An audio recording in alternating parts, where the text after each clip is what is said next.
له نورو تمه مه کوئ. سلامونه مې قبول کړئ دوستانو. په یو نوې ویډیو کې درته ښه راغلاست وایم. دوستانو، تمه انسان محدودوي، ناتوانه کوي او بالاخره په هغه نري تار یې تړي چې هره ګړۍ یې د ځان شلیدلو امکان شته. تمه کوونکي په خپل لاس د خپل ژوند قوت د بل په لاس کې ورکوي او په لوی لاس ځان د نورو غوښتنو او هوسونو تابع ګرځوي. له نن نه مخکې مې ډېر اورېدلي وو او په ډېرو کتابونو کې مې لوستي وو چې انسان باید بل ته له تمې لرلو ځان لرې وساتي، ځکه چې بیا نه پرمختګ کولی شي او نه هم خپلو مقصدونو ته رسیدی شي. خو نن په دې هم پوه شم چې له یو چا نه د هغه د شخصیت له کچې پورته د یو څه هیله کول انسان روحاً ستومانه او ذهناً ستړی کوي او دا ستړیا یې د ژوند په مثبتو افکارو ډېر ژور منفي اغېز پرې باسي.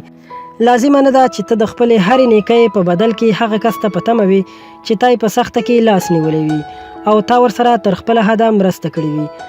ښایي هر څه برعکس وي او د همغه کس لخوا تا ته ډېر شدید نقصان ورسیږي او لوی درد در ورسیږي، نو ته باید په مقابل کې یو زغرده او د پولادو غوندې دیوال ودرېږي او مقابله یې وکړې. دا هر څه هغه وخت ممکن وي چې ته هیڅکله له چا د ښو تمه ونه لرې او نه هم د خپلو ښو کړنو د بدلې اخیستو ته سترګې وګنډې. څه ښه وایي چې ښه وکړه او سیند ته یې ګزار کړه. د دې خبرې یو لوی حکمت دا دی چې انسان له تمې ساتي او دا ورزده کوي چې انسانان په جدا جدا څېرو، جدا عادتونو او جدا کرکټرونو خدای پیدا کړي دي، نو کړنې او نیتونه یې هم جدا جدا دي. ته پورته شه، حرکت وکړه او د خپلو مقصدونو په لور کلک ګامونه واخله. پرېږده چې دا نړۍ ستا د لوېدلو او تم کولو لپاره په لسګونو بندونه جوړ کړي، خو ته یې په ورانولو او نړولو د خپل ژوند د اهدافو مسیر ته دوام ورکړه. تر هغې شاته مه ګوره او مه ځان ته د تسلیمېدو اجازه ورکوه تر څو چې دې د خپل ټاکلي مقصد د ستوري څرک چیرته تر سترګو شوی نه وي. د خپل ژوند بار په خپلو اوږو کېږده او له لوړو او ژورو یې په خپله پورې باسه. د دې نړۍ د انسانانو یوازې همدومره زده دي چې څنګه د خپلو ګټو په خاطر د بل له صله رحمۍ او زړهسوي ناسمه ګټه واخلي او په ځان پورې حیران کړي. په هیڅ چا تکیه او تر حده ډېر باور مه کوه. دا باور دی یوه ورځ له اندازې زیات کړوي.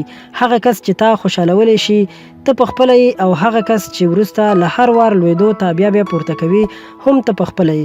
نو هیڅکله د بل چا د ډوډۍ شکور او د کور لوښي ته سترګې مه نیسه او مه ترې د داسې کار کولو تمه لره چې ستا د ژوند نیمګړتیا به پوره کړي او تا ته به په سختو کې اوږه درکړي. هر انسان د بل ته له تمې کولو ځان وساتي، آرامه او له پرمختګونو ډک ژوند به ولري. ډیره مننه کوم دوستانو چې ویډیو مو تر پایه وکتله. په دې هیله چې ستاسو لپاره به ګټوره تمامه شوي او ستاسو به خوښه شوي وي، نو ضروري در سره لایک کړئ.